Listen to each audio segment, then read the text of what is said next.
We're delighted to have with us Dr. Norbert Wilson, who is professor of food economics and community here at Duke Divinity School. Professor Wilson's research focuses on food, and particularly issues of access, choice, and waste, as well as safety and quality of food in international trade and domestic food systems. He was an economist and policy analyst in the Trade Directorate and the Agricultural Directorate of the Organization of Economic Development and Cooperation in Paris, France. Before coming to Duke, he was professor of food policy at the Friedman School of Nutrition Science and Policy. And in addition to that and much more, Professor Wilson is an ordained vocational deacon in the Episcopal Church, USA. Of late, his work has been moving to explore equity in food access. And we're delighted to have him with us today to speak on that topic with his lecture titled Food Insecurity in the United States, A Call to Action. Welcome, Professor Wilson. Thank you very much. It's a pleasure to be here with you. And as a faculty member who has taught and continues to teach students in the TMC program, I encourage those who are interested to follow it. I've met some really wonderful students, and that's part of the reason why I'm here. So I want to encourage you all to consider that program. Today, I want to share with you some thoughts, some of my research on food insecurity. And in many ways, this is an effort to encourage this community to take this topic seriously, to consider how you can engage in this work. I will tell you, I am an economist by training, an applied or agricultural economist by training, and much of the work you'll see is leaning on that social scientific research. At the end, I am going to try to incorporate some things I've been thinking about in the theological space also. While I believe that many people in this conversation or on this call will be familiar with or are aware of food insecurity as a broad concept, I think it's important for me just to level the ground and make sure everyone is on the same page concerning food security. And so food security, which is of course the opposite of food insecurity, exists when food security exists is when all people at all times have physical and economic access to sufficient, safe, and nutritious food that meets their dietary needs and food preferences for an active and healthy life.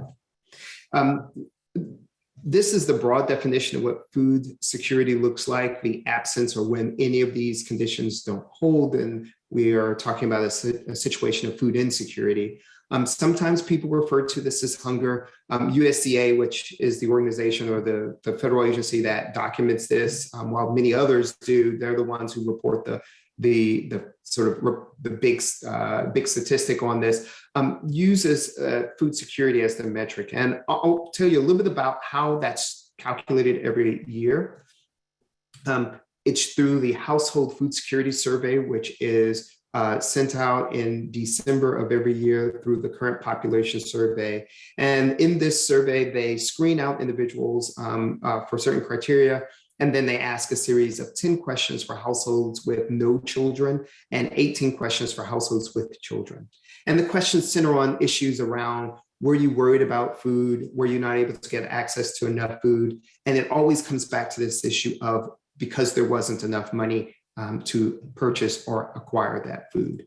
And you can see that the questions get progressively more stringent or represent a worse condition as you move further down the list of questions. And so every year this is done, and this has been done since the mid-1990s. Now, the measurement of food security, or the relationship of food security to a number of health outcomes, has been well documented. And I'll just briefly go through some of that literature without going into any detail. Food insecurity has been associated with a number of negative health outcomes for children and for adults, and associated with a number of negative health outcomes, diabetes, cardiovascular disease, obesity, and you name it. It has also been associated with a number of long-term cognitive and non-cognitive skills for children, affecting human capital investments and ultimately adult learning, adult earnings. And exposure to food insecurity preserves and even worsens economic inequality. And there have been reports that show that children who grow up in households that are poor and are more likely to be food insecure, representing sort of intergenerational poverty that may occur because of early exposure. And there is more evidence suggesting that exposure to food insecurity is something that can be addressed. And one of the ways of exploring this research and reporting this out to policymakers is to encourage policies that really target food insecurity to ameliorate this problem and to address the issue of inequality that may occur. And that's also important for healthcare professionals like many of you because of the social determinants of health that food insecurity is linked to, and because of the long-term health consequences that may be associated with food insecurity. I'm going to show you a couple of graphs over the course of this presentation. I realize that may be a little different than many of the TMC lectures, but here we go. So here's a representation of food insecurity in the US over time since about the early 2000s. And I realize that this graph may be a little bit small, but the idea of there was a pretty big increase in food insecurity during the Great Recession. The top line represents food insecurity. The bottom line represents food insecurity with very low food security. That's the more extreme form of food insecurity. Many years ago, USDA would call this food insecurity with hunger. And you can see that the numbers bounce around, but there's a long delay in terms of when food insecurity gets back to its pre-recession stage. Now, this ends in 2019. And that means that there was the data on the pandemic wasn't available. I will go ahead and give you the upshot. A lot of people were very concerned about food insecurity in and during the pandemic, as we still are in the pandemic. And many people, especially some early data, which I'll show you a little bit later, suggested that there would be a pretty significant increase, at least some of the measures that we're looking at food insufficiency, which is a related measure, but not exactly the same as food insecurity.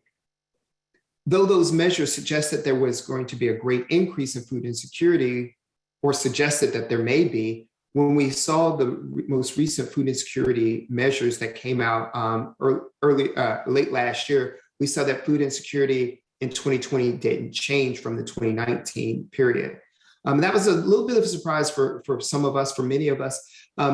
And there has been arguments, and there are going to be a number of papers that come out that suggest that many of the governmental policies that came in to support families actually helped reduce food insecurity. But I will make a point that there was a gap that still occurred, and that's an important thing for us to consider.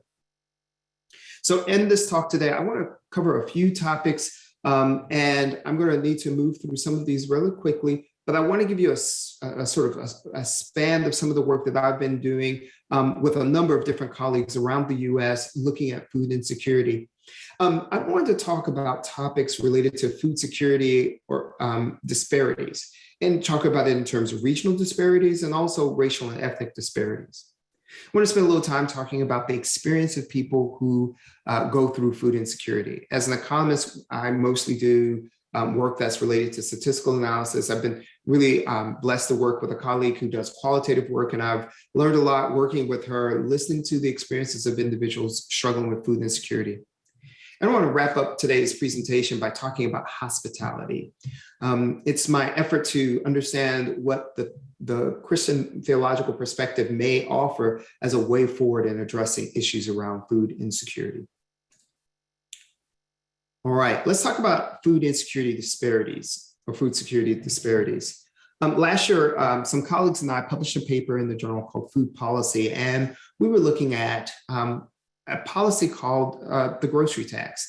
In many parts of the US, when you purchase foods at a grocery store, the foods are exempt from the sales tax. But in some states, I used to live in Alabama, and Alabama is one of the states that has retained a grocery tax on all products bought at the grocery store. So, and depending on where you are in the state, that tax can be as high as 9%. So we were interested in understanding whether or not the grocery tax had any effect or was at least related to food insecurity in states. And part of that reason is because many people in the state, or at least some activist groups rather, were interested in this issue and were concerned that grocery taxes increase food insecurity. And so here's a map of states that are with higher rates of food insecurity, which are the darker colors, And the circles represent states that have a grocery tax. The triangle represents states that had a grocery tax, but then eliminated it over time. And this is a map from Feeding America, which is the largest food charity organization in the United States, and worked with different colleagues. They've created this map, the Mill Gap, which predicts food insecurity at the county level. And I want you to see that the greater rates of food insecurity occur in the region, the southern region and up Appalachia. And so when we see these two maps together, I want to be careful not to suggest causality, but we do see at least some correlation of where food insecurity rates are higher and also where grocery taxes are also higher. This is just a representation of what the grocery tax looks like on the percentage rate. And we can see this is at the state level. This is not including all of the local taxes that may also exist. That states like Alabama and Kansas and Mississippi have higher rates of higher rates of grocery taxes. Some of the states also have a tax credit, but that tax credit only occurs when an individual files for taxes and isn't directly related to the expenditures on food.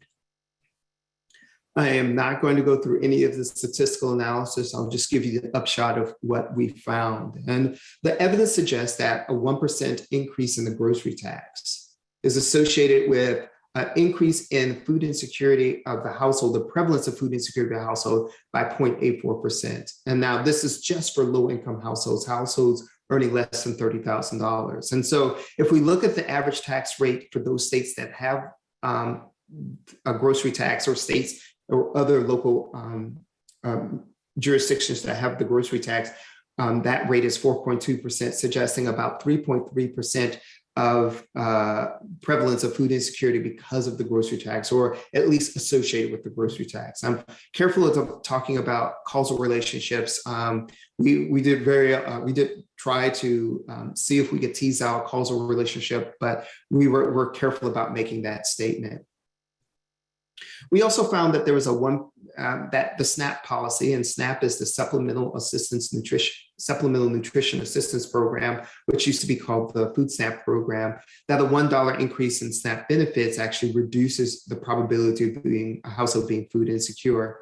It's important to note that the SNAP program doesn't pay for the grocery tax. So for individuals who are using SNAP benefits to purchase their foods, are not paying the grocery tax when they use their SNAP benefits. But SNAP benefits typically end within or are expended within the first 3 weeks of the month. So there are some period of time in the course of a month that a family may be paying for that grocery tax. So households that are already struggling, and even if they benefit from this SNAP program, aren't able to reap the full benefits when they're paying grocery taxes in the months or in the period of the month when their SNAP benefits have been eliminated.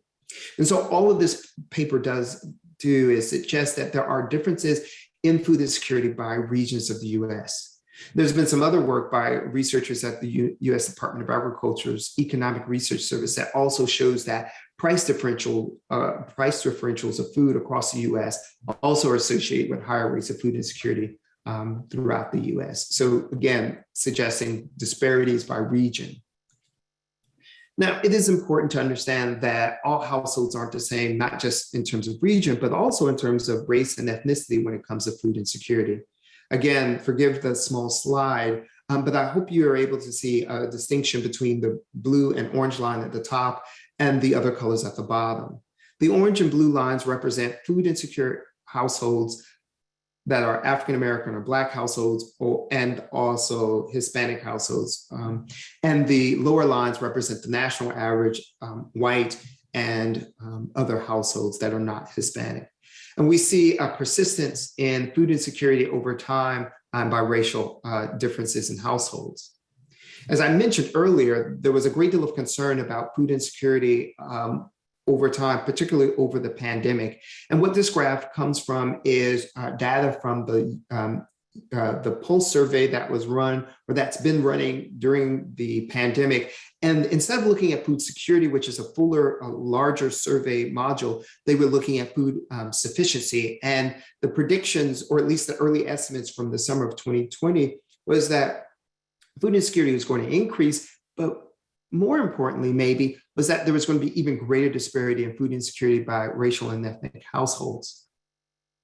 And so this is the result from the 2020 food security results. Again, remember that household food security did not change from 2020 from the 2019 results. So the pandemic didn't seem to have an effect on food insecurity by households during the pandemic.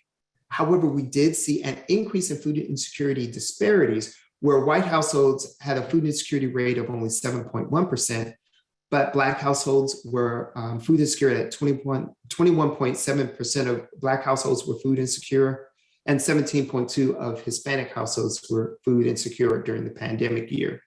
So suggesting that racial disparities in food insecurity is actually perennially high and worsened during the pandemic, something similar to what we saw during the Great Recession, which is going to lead to this work that I published with my colleagues a couple of years back, looking at the disparity of food insecurity.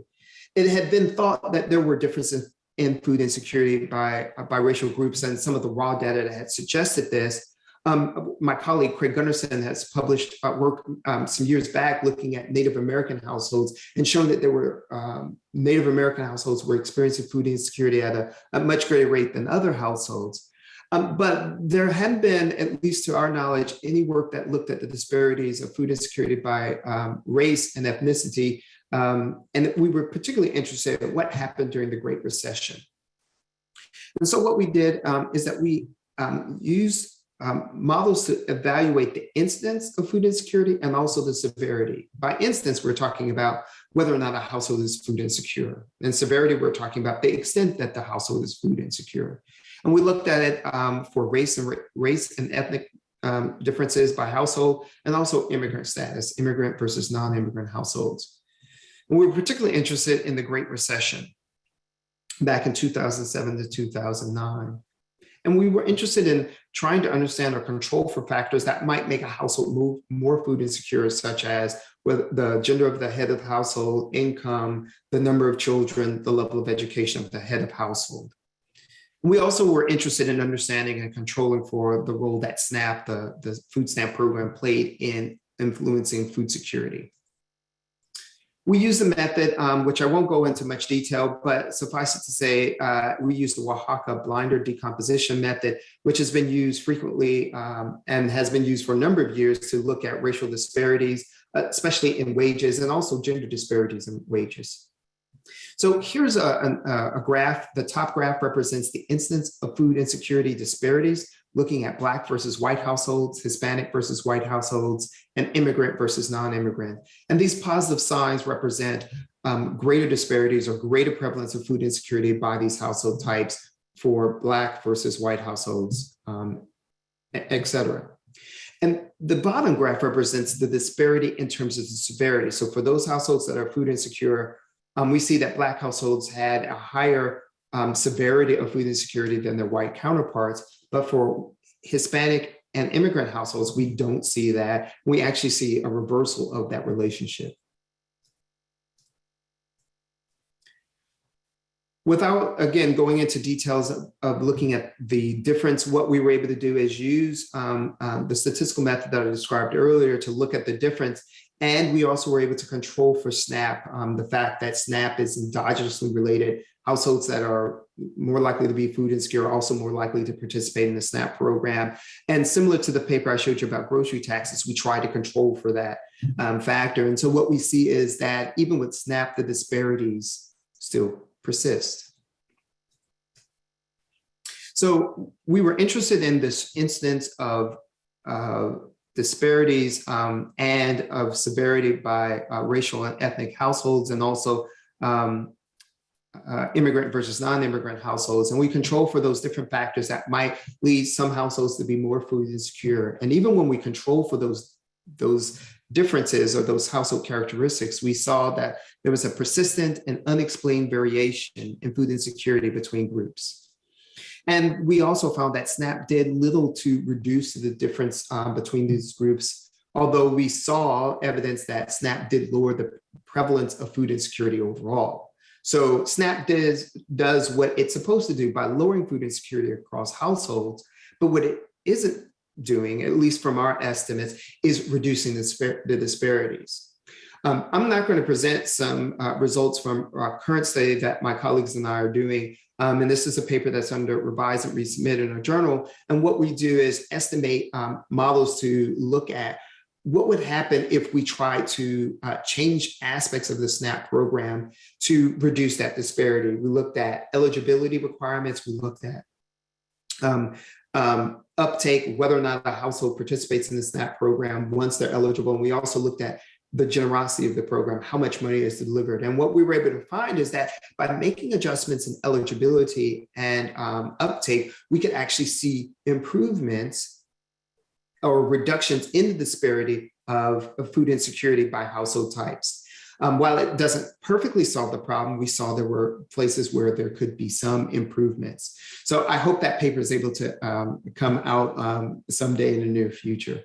I think this is particularly interesting in the current moment because last summer, at the end of the summer, the Biden administration actually changed the way SNAP benefits are determined in terms of the dollar amount, the generosity, to actually encourage or increase the amount of funding that would go to SNAP recipients. And it's going to be very important to see whether or not that increase in generosity has any influence on the outcomes in terms of disparities of food insecurity by household types. So there's more to come in that space. Our effort was to look at disparities in food insecurity, and we didn't take into account why that may occur. We were trying to control for these different household characteristics, but there's maybe a deeper problem that is important to look at. And there was a paper published earlier, and there have been other people who worked in this space thinking about how race and racial inequality may influence the well-being of individuals who participate in these programs and whether or not they take these programs. I have a colleague here, Carolyn Barnes, who's worked in some of this, in some of these areas. And so, in a paper by Burke and some of his colleagues, they wrote, low SES and food access are important factors to consider when discussing food insecurity among African Americans.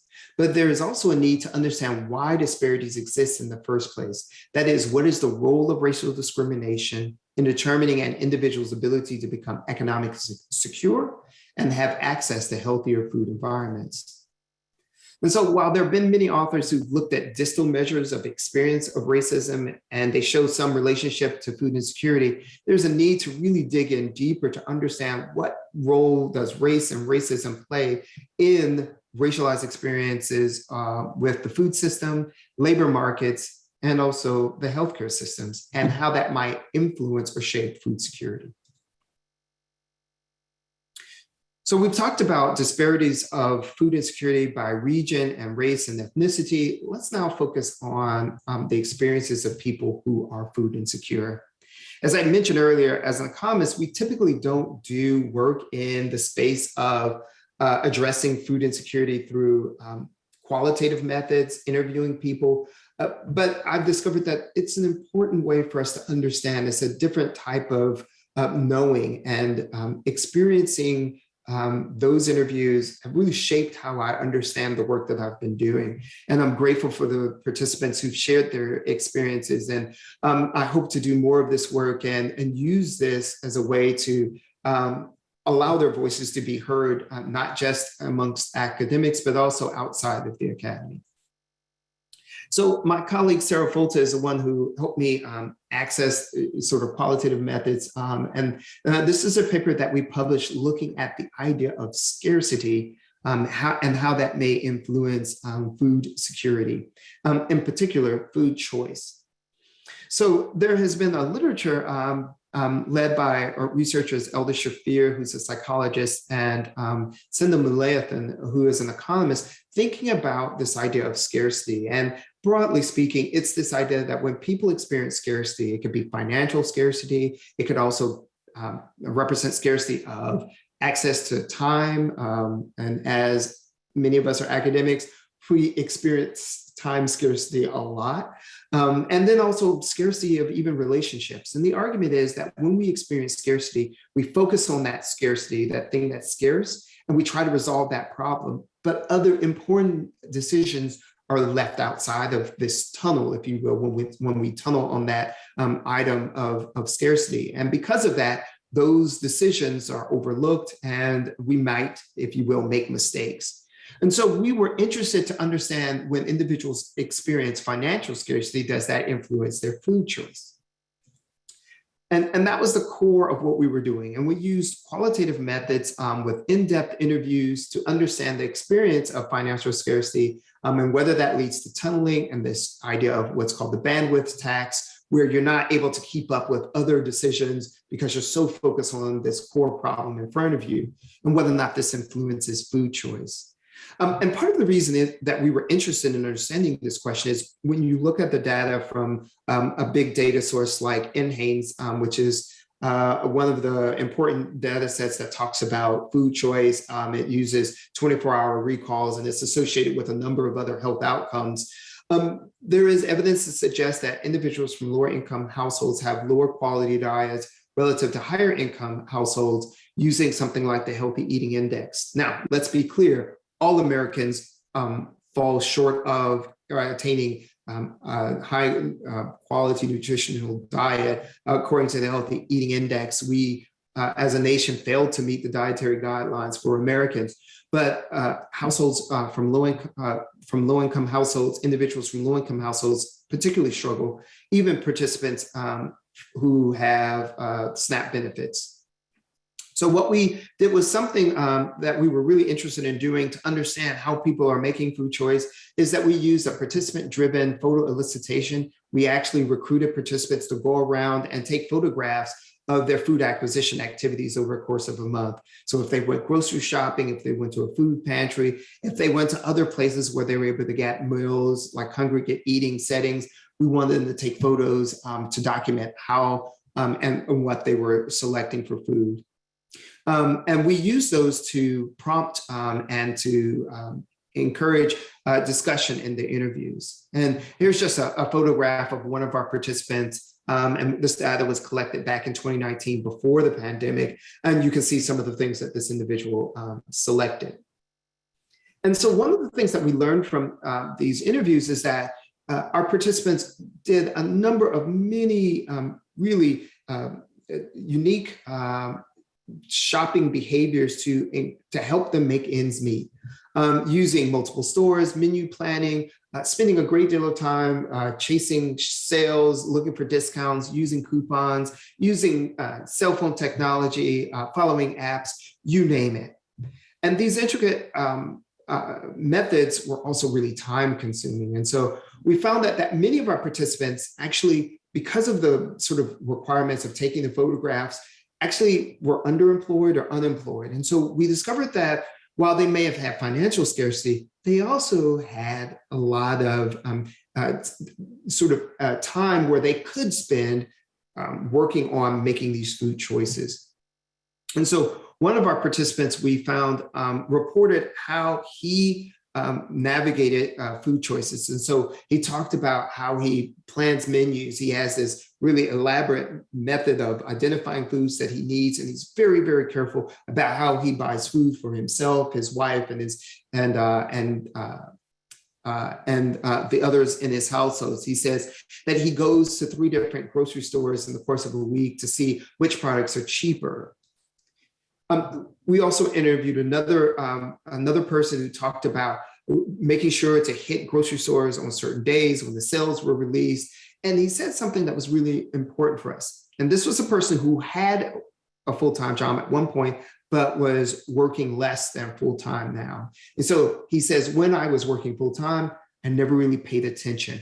But certainly when you know you don't have the money, I never had to do this before, talking about this elaborate method of acquiring food. Then I learned to do everything, apps, flyers, and he went through a number of other activities that he did to acquire food. So now it's time of the month. This is another participant. I only get $192 for food stamps. And at this point, this person is saying that the money is getting lower in terms of their SNAP benefits. And they were very careful about noticing what foods they were purchasing and why they purchased them because of the cost. And they were talking about buying frozen meals, banquet meals, because I needed food, my food stamps are running out, and I'm trying to stretch it. In talking to these different participants, we saw that they use multiple activities, including using food pantries, the charitable food sector, to support their families and their own food needs. So the themes that we saw was that participants use intricate, multifaceted, extreme systems, if you will, to design and stretch scarce financial resources. There was another major theme of food choice and the preference, which I didn't really talk about. They considered nutrition, but it wasn't a top priority. It was about cost for the most part. This extreme focus suggested tunneling, but we didn't see any example of this bandwidth tax, in part because of their ability to spend the time to make the choices, we believe. And what we found that these participants were really concerned about the decisions they made with food, and they also didn't report needing to make trade-offs with other important areas of their lives in terms of, because of their ability to spend the time doing that work.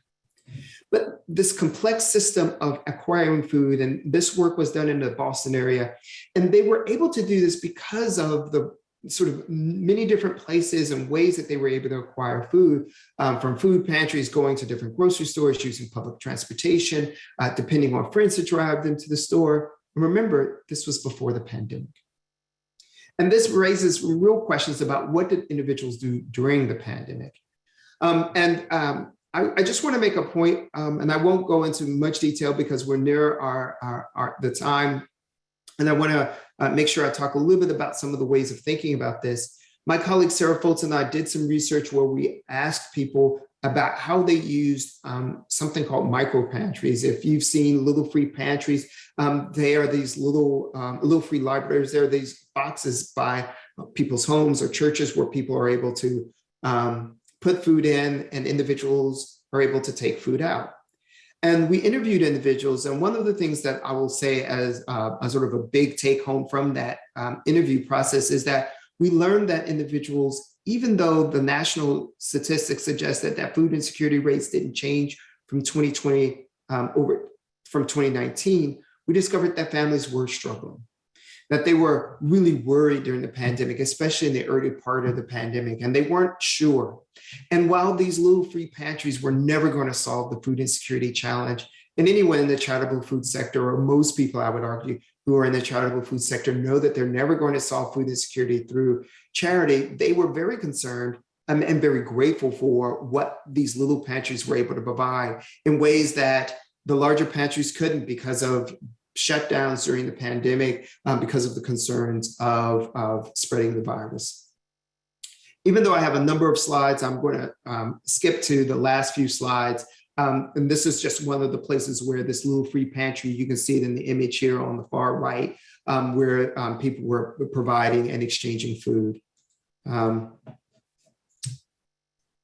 seeming to have a little difficulty. I'm going to skip through the quotes here, and I just want to, I can go back if people are interested in learning more about that study. I just want to talk about one last thing, and it's this idea of hospitality. Now that I'm in the Divinity School, I've been really encouraged and to think about what does theology or theological ethics mean for us in addressing these concerns. I'm grateful to be able to engage really amazing colleagues in the Divinity School about these topics. And there are a number of my colleagues who are particularly interested in food and the environment. And so I'm grateful for them. And one of the things that I've been thinking about is a challenge that I've discovered that's showing up in the literature. There are a number of researchers and actually even community activists that are concerned about the heavy reliance on charity to address issues of food insecurity. Some have even argued that we should move away from charity to fight for justice and providing people access to food. And I appreciate these concerns. And there have been some books that have been written on this particular topic and questioned the work of some of those individuals in the charitable food sector in a way they address food insecurity, and suggesting that they're focusing too much on charity and not enough on justice. And I think the charitable food sector should really pay attention to these concerns. But one of the things that I appreciate about the idea of charity is that it's deeply rooted in caritas and this notion of care or love for the other. I've participated in food pantries. I've been on boards, the board of a food bank before. And so I have a sort of relationship with a number of people who work in this space. And I've got to admit that maybe my experience or interactions is shaping the way I'm thinking about this issue. But one of the things I know is that many of those individuals are deeply concerned about their neighbors. They're acting out of a deep desire to love their neighbor, to serve God, and to, in many ways, love God. And it's at that concern that they are doing the work that they do. Now, is there a space to push, to encourage greater activities to work towards justice? I believe so. And one of the ways that I think we can begin to think about this is using the idea of hospitality. Now, by hospitality, I'm not talking about when you're invited over to a dinner party and someone welcomes you in a warm way, but rather this deep, radical notion of extending oneself to the other to meet a deep need. I've been reading several books in this space, and one is Letty Russell, and I learned about this book through interactions with my colleague Ellen Davis in the Divinity School. And Russell's text talks about this notion of just hospitality. And it's described as the practice of God's welcome by reaching out across difference to participate in God's actions of bringing justice and healing in our world of crisis and fear of the ones that we call other.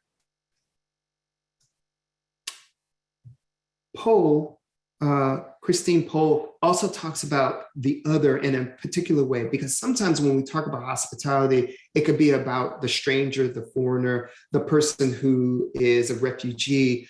But she makes a point about the other as someone who is outside of the economic systems, people experiencing poverty. So we can begin to see the other, the person in need, the person who we should extend hospitality as someone who's struggling with financial difficulties. She goes on to talk about these sort of three phases or three ways we can look at hospitality. And in many ways, Pohl is talking about this in the context of meeting a direct need, providing food, providing shelter for someone in need. And so she talks about this in terms of provision, protection, and connection. And one of the ways that I want to use this notion of hospitality is to argue, is there a way of thinking about these even in the policy space? Can we talk about how we can adjust policies from a hospitality construction to talk about the way we provide support through programs like SNAP? Are there ways of expanding those programs to address the inequalities that I've mentioned before? Is there a way of providing protection, making sure that all people who are in need are able to access these programs, or to create opportunities that allow for economic opportunities where those programs aren't even needed?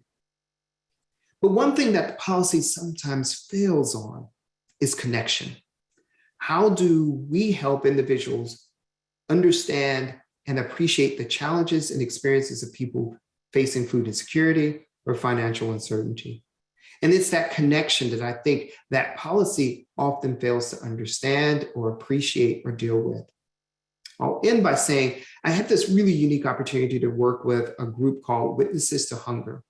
My colleague, Marianne, I'm forgetting her last name right now, Chilton, excuse me, helped start this group out of Philadelphia. And she is amazing and has worked with amazing individuals who have experienced food insecurity or experiencing food insecurity. And these are individuals who have advocated locally and nationally to address issues of food insecurity. And so they're using this idea of connection to help facilitate policies to address food insecurity and larger economic insecurity.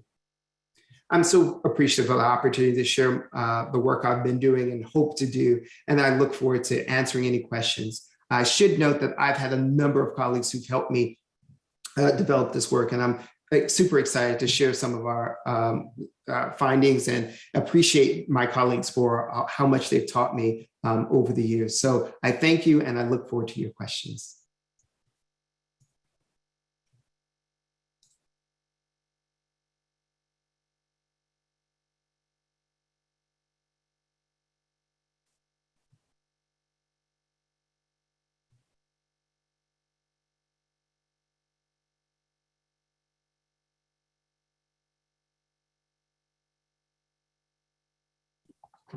All right.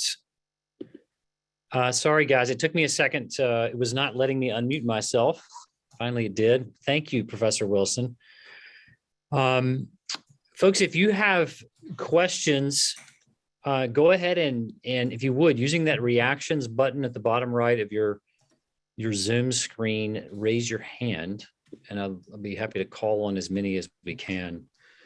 As we're waiting, I want to ask a question, Norbert, a kind of technical question, sort of technical, I guess, but when you talked about your study where folks experienced scarcity of food, but had time to really work at figuring out how to get food with their limited resources, it reminded me of the problem of particularly single moms who need childcare, and that it seems like the food insecurity for many folks is related to being underemployed or unemployed, and therefore not having sufficient income to have access to the food they need. And yet, if they become employed, they're not going to have the margin of time, most likely. It's kind of like when moms are underemployed, so they can't afford childcare, but then you get employment, there's like a gap where it's hard to, how are you going to get childcare while you're employed? So I'm just kind of curious, is that a dynamic people have described and does the SNAP program allow for people to work for a while and have an income without immediately cutting their assistance? Great set of questions, and you're pointing out a sort of a gap in the paper that I presented, and because we were asking people to take photos, so I'm going to answer your question, but I'll just explain why we didn't have individuals like that in our sample. We discovered that we had a huge dropout rate. We would have people who were eligible, they would start the study, but they weren't able to complete it, and we wondered if it was because of individuals who were trying to take care of their family, and the last thing they needed to do was start taking pictures whenever we were asking them to. And so there has been a number of individuals who've talked about exactly this issue of people who are trying to work, childcare isn't sufficient, and it's just hard to juggle all of these responsibilities. And so I do believe there is a real problem there. And again, I think we have colleagues here at Duke who were working in that space. And I would further argue that, yes, this is a real problem. The SNAP program for families with children, you don't have to work, but some of those work requirements shift. You do have to work if you do not have children or if you're below a certain age. So there can be these real challenges of when do you work and whether or not you work and you gain access to those benefits. And the bottom line is work requirements can be really problematic for folks. And that's some of what the other study I was showing with my colleagues at Syracuse is that when you adjust for who's able to participate, and that's in taking into consideration work requirements, you might actually see reductions in disparities of food insecurity if some of these requirements, and while we don't explicitly look at work requirements, we looked at this idea of eligibility and participation, and work requirements is one of the things that can actually restrict someone's participation. So in short, there needs to be, or there is a real evidence to suggest that restricting people by these requirements can have negative influences. And it is also important to understand that when families are struggling with meeting all of their concerns, we can see greater challenges with acquiring food. And I saw there was a quick chat come up about a recent book, a couple of recent books, and there's a book on how the other half eats. I haven't had a chance to look at it, but I think it's an important place to consider. And I can see some of our colleagues are also pointing out some of the other concerns that people have raised in this particular space. Thank you. Is there anyone who would like to put a question to Professor Wilson?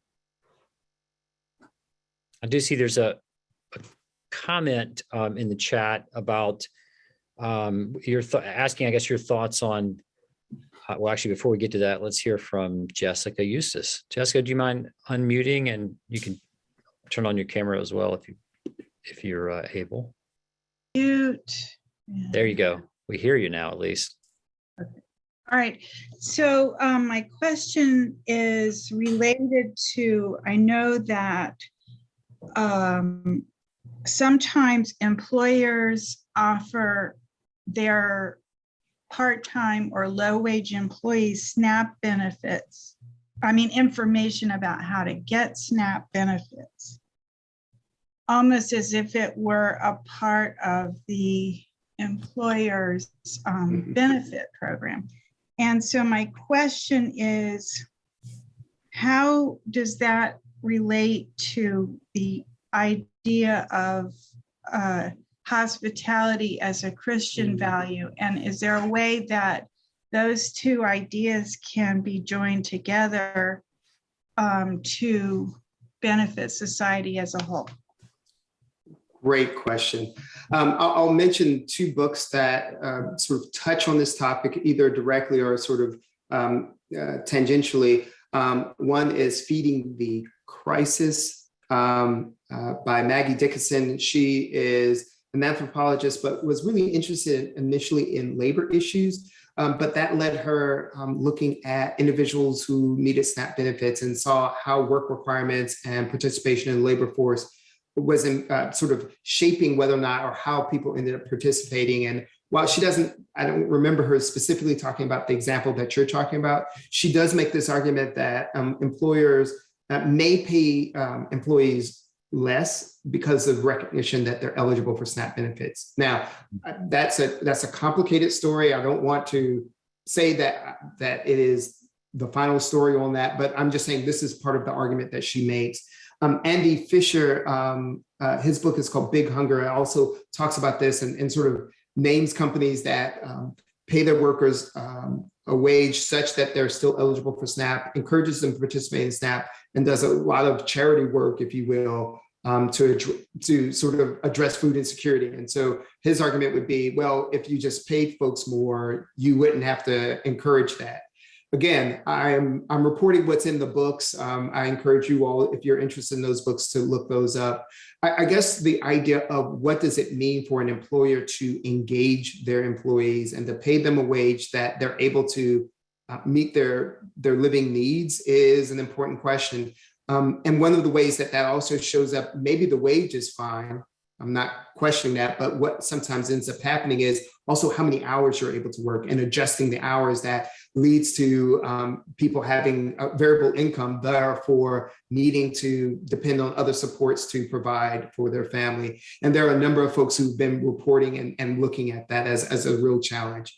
So I think this idea of hospitality is one that may be important for us to think about. What does it mean in our relationship between employer and employees? And that's a big conversation about what is a livable wage. And I think other people need to address that. I mean, I'm interested in that, but I think it's a really important question for us to consider. Yes, thank you for that question. We've got 3 other questions pending here. Let's see if we can somehow get through those. Okay. We'll start with Treasurer Shepard. Hi, so I had a quick question. I currently work for LA County's Development Authority in California.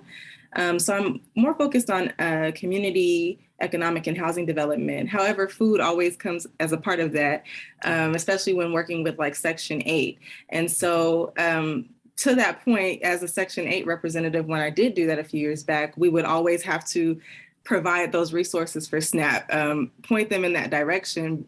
And it was very difficult to kind of witness as a Christian to see like they're working, yes, they're trying to figure out should they quit the job because now they don't have enough. Like there were so many unfortunate decisions that they would have to make. My question is, in Los Angeles specifically and other metropolises, there are so many, especially Black and brown communities, there are so many churches. It's like there's a liquor store, there's a food swamp or desert, and then there is a house of faith or something. And so I always wondered, what would it look like? What would you suggest as far as maybe having farmers markets or even building food, grocery stores on some of these properties that have vacant lots or extra space? What if we made those the centers and created food access for healthy food there? All right, good Great question. question, Shipper. And I can answer that really quickly because there are folks who are working in this space. A fellow named Rev Dr Heber Brown, who's out of Baltimore, leads up the Black Church Food Security Network. And you can find lots of examples of what he's doing in using or working with Black churches. He's a pastor and trying to do some of the things that you're describing. And so there are examples out there. And outside of the church, great. Thank you, Caitlin, for putting that in the chat. He's just a great person. He's just a super wonderful person. But two, I think there are some examples out there that can be built upon. And he's not the only person in that space, but he's the one that I know of immediately. So I hope that's helpful. And I'll just mention a few others have had helpful chats with some pointing to some resources here and locally in North Carolina for those who are interested in some of the efforts being taken to address food insecurity. Let's go to Sarah Wilmoth.